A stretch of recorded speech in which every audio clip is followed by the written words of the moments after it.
భారతదేశానికి స్వాతంత్రం తెచ్చినటువంటి నెహ్రూ కుటుంబ సభ్యుల గురించి కులం లేదు, మతం లేదు, జాతి లేదు మాట్లాడుతూ ఉంటే ఏమైనా అర్థం ఉందా? ఇంగిత జ్ఞానం ఉన్నట్ట? నెహ్రూ గారు స్వాతంత్ర ఉద్యమం కంటే ముందే వాళ్ళకు ఉన్నటువంటి ఆస్తుపాస్తుల్ని జాతీయం చేయడం జరిగింది.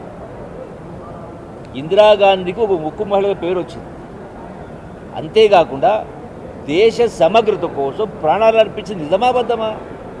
దేశ ముక్కలు కావద్దు అనే దానికి ఆమె తీసుకున్న నిర్ణయం వల్లనే కదా ఆమె చనిపోయింది. ప్రధానమంత్రి పదవి అవకాశం ఉన్నా ఆమె పదవి తీసుకోకుండా ప్రజాక్షేమం కోసం ఒక ఆర్థికవేత్తను మన్మోహన్ సింగ్ గారు కానీ ప్రధానమంత్రి చేసింది. ఎవరు చేస్తారా? ఇది చిన్న విషయమా? ఎవరు ఉంటారా? చిన్న పదవి, సర్పంచ్ పదవైనా, ఎంపీపీ అయినా, ఎమ్మెల్యేనా పదవులు వదులుకుంటారా? రాహుల్ గాంధీ ఆయన కూడా 2009లో అవకాశం వచ్చింది ప్రధానమంత్రి అవకాశం, అయినా తీసుకోలే కదా. కాశ్మీర్ టు కన్యాకుమారి వరకు పాదయాత్ర చేసిండు కదా.